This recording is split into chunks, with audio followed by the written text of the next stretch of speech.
Hello everyone, welcome to the brand new day and a brand new vlog. আজকে এটা third blog and the last blog for Puri, for দীঘার একটা last blog. তো আজকে data start হচ্ছে বৃষ্টি দিয়ে। সকাল থেকে প্রচণ্ড বৃষ্টি হচ্ছে। এখন বাজে হচ্ছে 9:30, পুরো 8টা থেকে বৃষ্টি হচ্ছে। এখনও 9:30 বাজে, 1.5 ঘন্টা হয়ে গেলো মুষলধারে বৃষ্টি হচ্ছে। এই দেখো পুরো বৃষ্টি হচ্ছে, এখন জল জমে গেছে। কিন্তু দেখাচ্ছি বাইরেটা। তো সে কারণে কোথাও যেতে পারিনি। ওরা গেছিলো সকালবেলা স্নান করতে, ভোরবেলা 5:30টার সময়। তো তাড়াতাড়ি ফিরে এসছে জাস্ট বিকজ খুব মেঘ করেছিল বলে। তো আমি যাইনি, আমি ঘুমাচ্ছিলাম। তো এখন আমি যাবো হচ্ছে ব্রেকফাস্ট করতে। তো চলো দেখাই কেমন বৃষ্টিটা হচ্ছে। প্রচণ্ড বৃষ্টি হচ্ছে, মানে মুষলধারে বৃষ্টি হচ্ছে। এরকম বৃষ্টি আমি অনেকদিন পর দেখছি। তো দেখো আমি তো দেখাচ্ছি, মানে এখান থেকে দেখাচ্ছি কতটা বৃষ্টি হচ্ছে। এটা নিচে যাবো ব্রেকফাস্ট করতে। তোমরা দেখে নাও কত বৃষ্টি হচ্ছে। এই দেখো কি বৃষ্টি হচ্ছে, একদম জল জমে গেছে বৃষ্টিতে। বৃষ্টি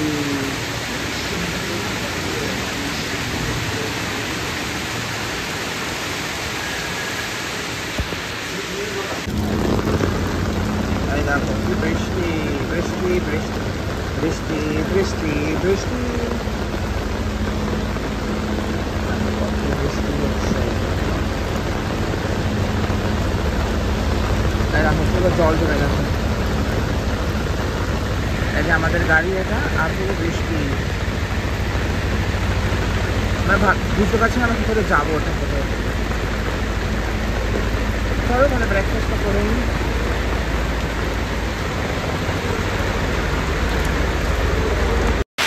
এখন বাজে 11টা, এখনো বৃষ্টি কমেনি, এখনো বৃষ্টি হয়ে যাচ্ছে। দেখে নাও কি বৃষ্টি কি বৃষ্টি, পুরো সব জায়গায় জল জমে গেছে।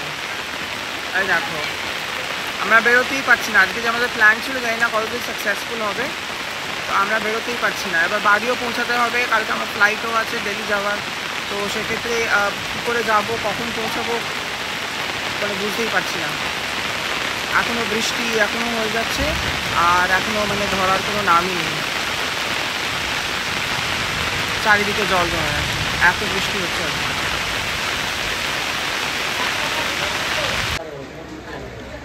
এখন একটু বৃষ্টিটা কমেছে। তো আমরা এখন গাড়িটা নিয়ে এলাম এখানে সেরে। এখান থেকে আমরা লাগেজগুলো তুলবো, তুলে গেট সেট গো।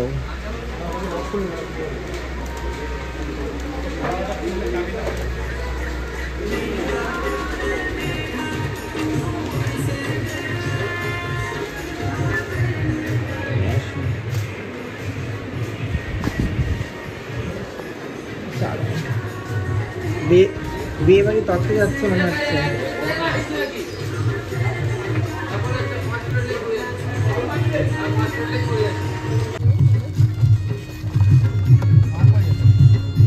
এখন বেরোচ্ছি।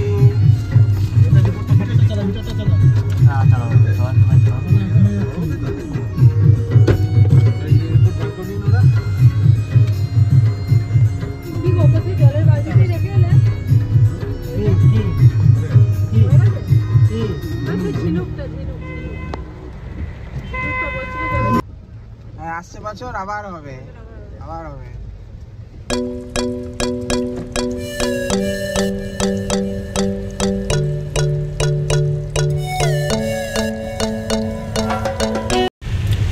ওয়েদার এখন দারুণ ওয়েদার।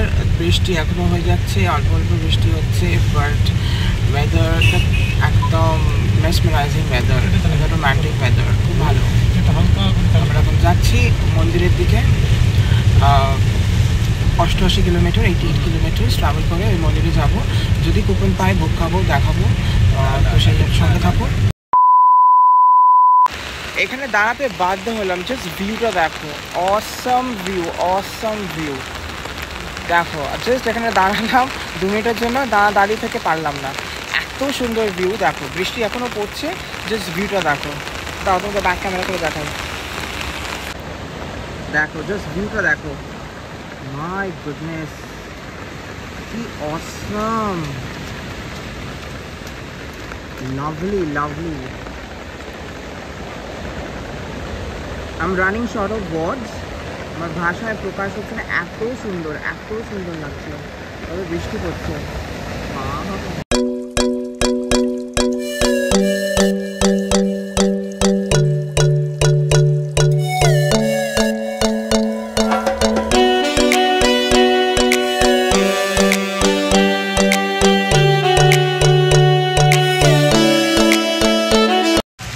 মোটামুটি এখন বৃষ্টিটা একটু কম আছে, টিপটিপ করে পড়ছে, ড্রেজলিং হচ্ছে, বাট একদম যে বৃষ্টি নেমে গেছে তা না, দেখতেই পাচ্ছ।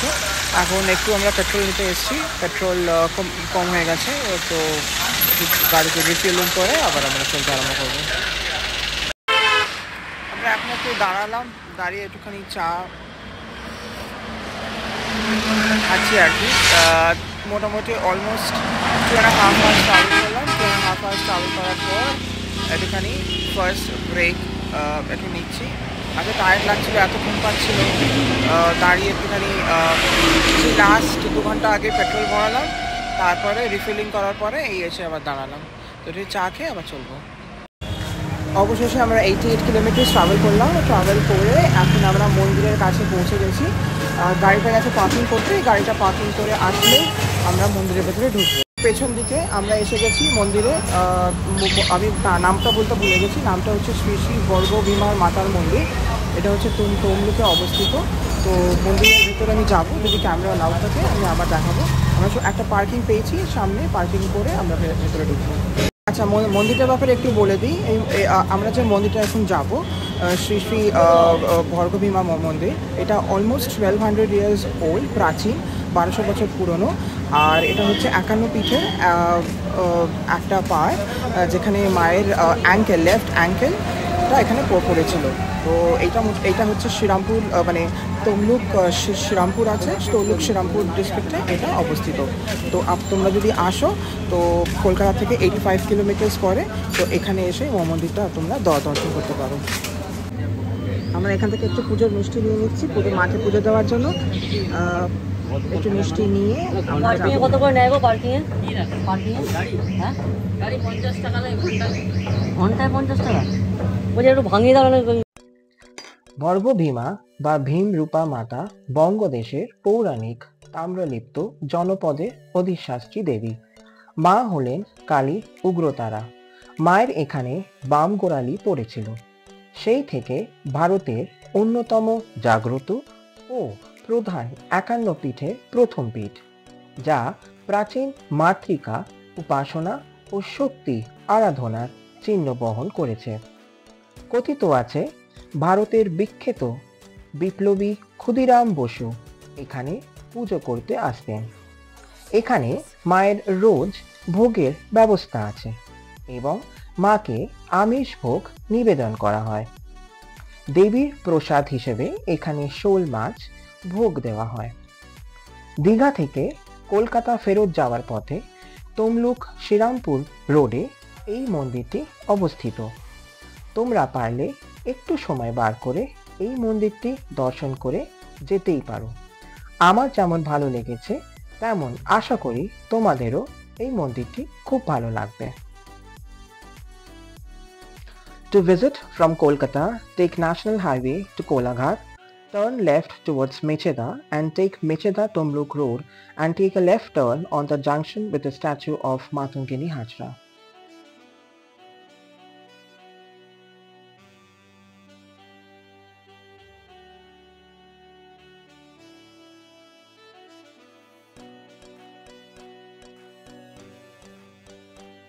It is around 87.2 kilometers from Kolkata and 85 kilometers from Kharagpur and well connected by NH6 and Southeastern Railway tracks. খুব ভালো একটা খবর, এখন বাজে হচ্ছে 2:30 আর এখন লাস্ট কুপন আমরা পেলাম। এরপরে বোধহয় কুপন আর পাওয়া যাবে না। তো মায়ের ইচ্ছেতেই সব কিছু হয়। তো আমরা ভাবছিলাম হয়তো কুপন হয়তো পাওয়া যাবে না, কারণ 12টা অবধি শুনেছিলাম লাস্ট কুপন দেয়। তো এখন 2:30 বাজে, এখনও কুপন পেলাম। তো এটা মায়ের ইচ্ছে ছাড়া কিছুই না। তো আই এম সো এক্সাইটেড। আমার তো ভোগ খেতে খুব ভালো লাগে। তো ফাইনালি আমরা সেই ভোগ খাবো এবং ভোগে কী কী দিচ্ছে, কেমন হচ্ছে সেটা সবটা আমাকে দেখাবো। সো আমার সঙ্গে থাকবো। ফাইনালি আমরা সবাই ভোগ খেতে বসে পড়েছি। এবার গ্লাস দিয়ে গেল, এবার ভোগ ডিস্ট্রিবিউশন হবে। সো তো আমার মনে হয় আমরা খুব মায়ের আশীর্বাদে যে ভোগ পাচ্ছি এটাই অনেক। আমাদের অলমোস্ট ভোগ দিয়ে দিয়েছে। ভোগের মধ্যে প্রথমে দিয়েছে ভাত, আর এটা হচ্ছে একটা চচ্চড়ি টাইপস তার ডাঁটা দিয়ে দিয়েছে। এরপরে যেটা আসবে সেটা আমি দেখাবো। আমাদের ডালও দিয়ে গেল। তো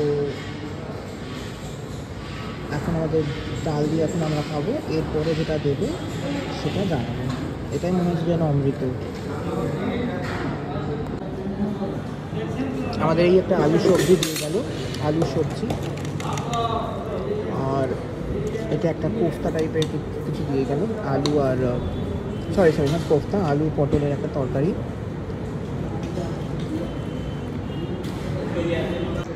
আচ্ছা, এখানে একটা মায়ের ভোগের একটা বিশেষত্ব আছে, সেটা হচ্ছে মায়ের ভোগে এখানে মাছ অ্যালাউড। অন্যান্য জায়গাতে নিরামিষ হয় পুরো, তো এখানে নিরামিষ মাছটা দেওয়া হয়। এটাই হচ্ছে একটা এখানকার ইম্পর্টেন্স, বিশেষত্ব যাতে বলা যায়। তো আমি জিজ্ঞেস করলাম, তো বলে এখানে মাছটা দেওয়া হয় ভোগের সাথে। মা কিছু মানে এটা মানে হয়ে আসছে আর কি, রীতিমতো মানে আগে থেকে চলে আসছে প্রাচীনকাল থেকে, সেই জন্য আর কি মাছটা ভোগের সঙ্গে দেওয়া হয়। তো আমাদেরও সেই জন্য মাছটা দিয়ে গেল, দেখতেই পাচ্ছেন।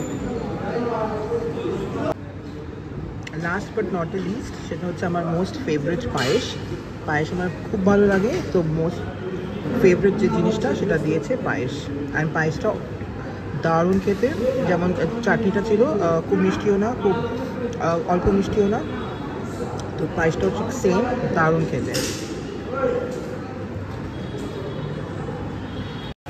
আমাদের ভোগ খাওয়া শেষ। আমাদের খুব দারুণ ভোগ। আমি তো রেকমেন্ড করবো একবার আসুন, এসে মন্দিরটা দেখুন, মায়ের ভোগ খান। মায়ের নিশ্চয়ই একটা চমৎকার আছে, কেননা আড়াইটার সময় আমার মনে হয় না কোথাও কোথাও ভোগ পাওয়া যায়। 12টা সব জায়গাতেই নিয়ম আছে, 12টা 11টার মধ্যে কাটতে হয়, কুপন কাটতে হয়। তো মায়ের আশীর্বাদ ছাড়া কিছুই না। আমরা আড়াইটার সময় এসেও লাস্ট ব্যাচে আমরা ভোগ খেলাম কুপন থেকে। তো ভোগ খাওয়া হয়ে গেছে, এখন আমরা ওয়েট করছি মন্দির খোলার জন্য। এখন যেহেতু বাজে 3টে, তো 3:30টার সময় মন্দির খুলবে। আমরা মন্দিরে পুজো দিয়ে তারপরে বাড়ির পথে রওনা দেবো। তো সেজন্য আমরা ওয়েট করছি, মন্দির খুললে পুজো দেবো এবং আপনারা দেখাবো, সঙ্গে থাকুন।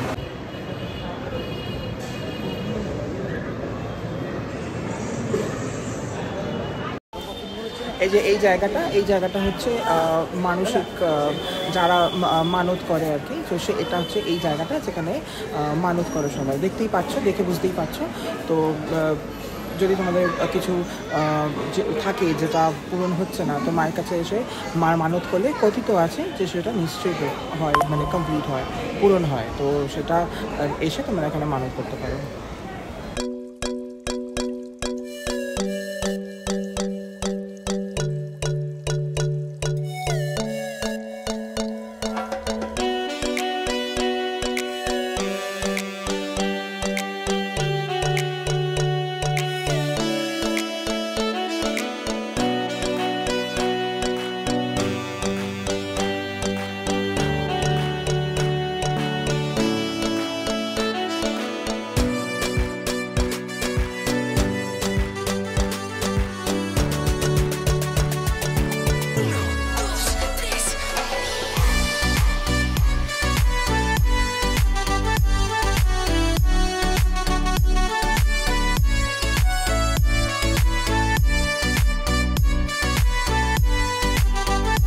চলুন, মায়ের মন্দির খুলে গেছে। এবার আমি আপনাদের দর্শন করাই।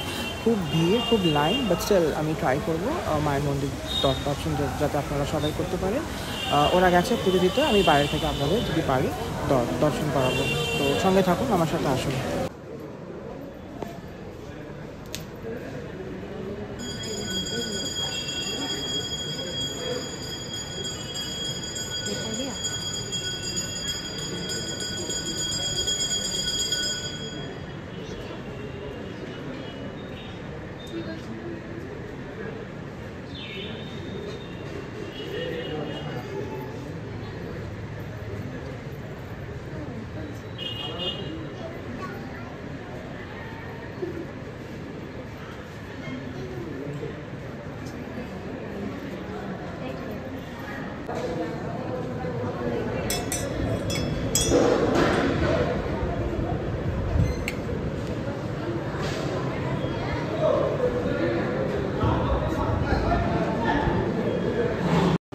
আচ্ছা, একটা ইম্পর্টেন্ট ইনফরমেশন দিয়ে রাখি, যদি তোমরা এখানে আসো পুজো দিতে তাহলে মন্দির খোলা থাকবে সকাল 7টা থেকে রাত্রি 8:30 অবধি। মাঝখানে যখন ভোগ হয় 2টো থেকে 3টে দুপুর, তখন সেই সময়টা বন্ধ থাকে। আবার 3:30 থেকে আবার মন্দির চালু হয়ে যায়। 3:30 থেকে আবার 8:30টার মধ্যে তোমরা আবার পারো পুজো দিতে। আর যদি তোমরা যদি আশেপাশে থাকো, মানে আশেপাশে জায়গায় থাকো, তাহলে তোমরা সকাল 9টার মধ্যে এসে তোমরা ভোগের কুপন কাটতে পারো।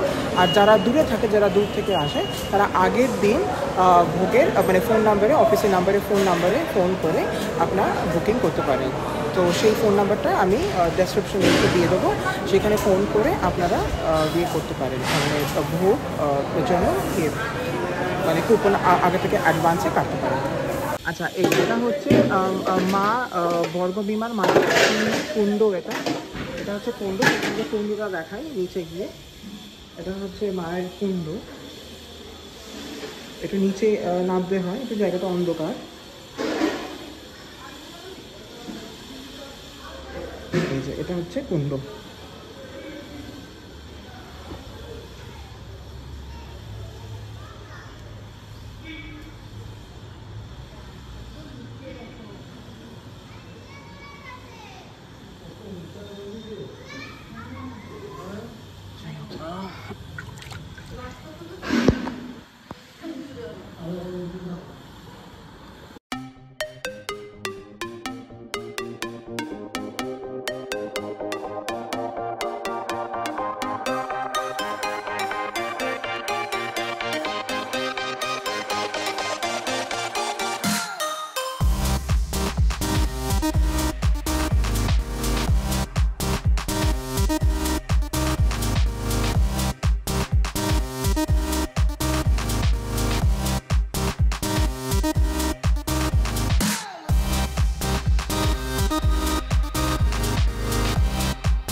হ্যালো বন্ধুরা, তোমাদের বর্গভীমা মন্দিরটা কেমন লাগলো সেটা কমেন্ট করে জানিও।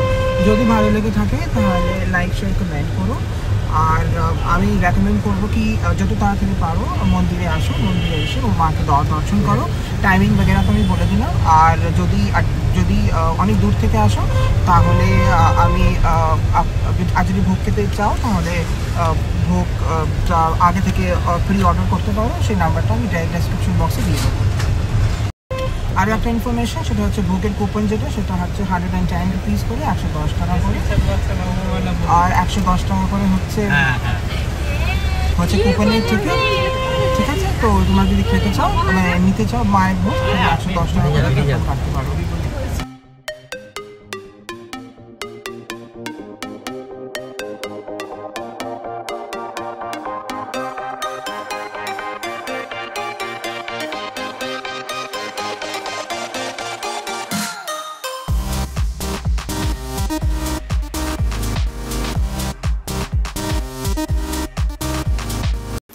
এই বাড়িতে পৌঁছে গেলাম, এখন বাজে 6:45, বাড়িতে চলে এসেছি। এবার ফ্রেশ হবো, কালকের জন্য আবার প্যাকিং আছে। যদি তোমাদের এই পুরো দীঘার ব্লগটা ভালো লেগে থাকে তাহলে do like share and subscribe. আর যদি কোনো ফিডব্যাক তাহলে নিশ্চয়ই জানিও। তাহলে আজকের মতন এখানে ব্লগটা এন্ড করছি। ভালো থেকো, সুস্থ থেকো আর সঙ্গে থেকো।